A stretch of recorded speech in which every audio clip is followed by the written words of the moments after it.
Hey friends, this is Darnell coming to you from the beautiful Bedrock Ministry studio with today's edition of AM in America. It's day 38, which brings us to verse 38 as we continue through Psalm 119. Now, verse 38 says, "Confirm to your servant your promise, that you may be feared." There's a couple of things that I would like us to look at in this verse today. One of them is this word fear. What is meant there? Because I think a lot of people are confused about this. And this is one of those instances where the English language fails us just a little bit. The English language kind of plays tricks on us because this word feared does not actually mean like terror.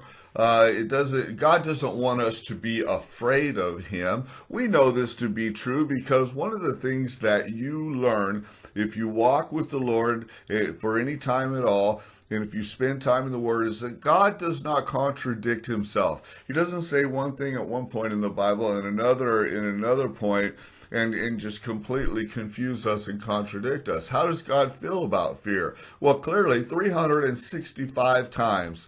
Once for every day of the year, if you will, the Bible says, do not fear.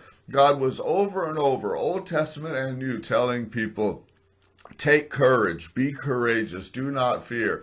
In fact, in the New Testament, the Bible says that God has not given us a spirit of fear, but of love and power and a sound mind. So clearly, God is not the God of fear. In fact, way in the beginning with Adam and Eve sinned against God, and after they sinned, their eyes were open to the knowledge of good and evil, and they heard God coming in the walking in the garden, and the Bible says that they hid themselves, and they actually made a covering for their nakedness out of plants. Well, God came along and said, no, that's not going to work.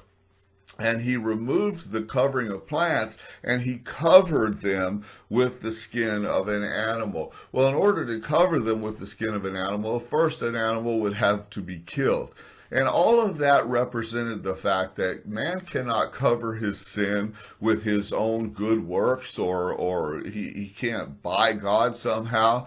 The animal sacrifice symbolized the Jesus going to the cross and dying for our sin. And God was clearly saying there in that symbolism that only God can cover your sin through the sacrifice of the cross. So clearly God does not want us to fear. So if not that kind of fear, what does this mean? Let's go back to the verse. Confirm to your servant your promise, that you may be feared. The word actually means reverenced, that we might have a holy reverence for God, a holy respect, if you will. So, what does it mean, confirm to your servant your promise? Well, that word confirm actually means establish. Establish your word. It means to make it firm, to set it, to prove it.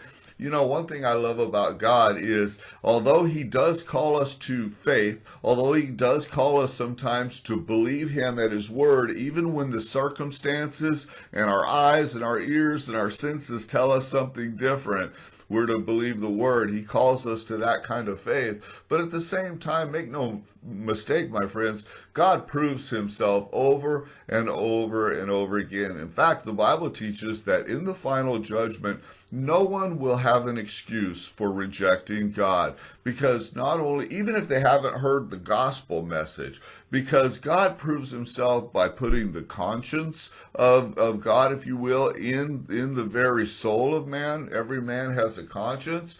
He also proves Himself through nature and the things that we see around us. The Bible says no one will have an excuse in the end, my friends. But God proves Himself to us that want to understand God better. This whole Bible, really, my friends, is an opportunity for us to get to know God, to understand Him better. And trust me, He wants us to have that kind of a relationship with Him.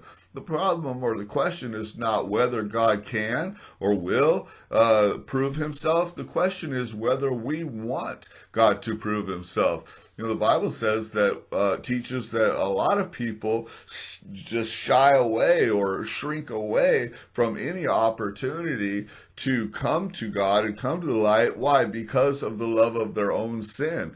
I think there's something in each man and woman that understands that if God truly proves himself, it may force some change. It may force us, if you will, and I use that word force loosely because it's not the absence of free will, but it may force us in a sense to have to change our life a little bit, maybe give up something here or whatever the course may be. And I think that that's where people struggle. So I just want you to know, my friends, that the more that you seek after God, the more he will reveal himself to you. The Bible says clearly way back in the Old Testament, seek me and you will find me when you seek me with your whole heart. That's a promise from God that he will never, ever go away from, my friends. Hey, I hope that helps you today. This is Darnell coming to you from the beautiful Bedrock Ministry Studio. Now let's go change the day.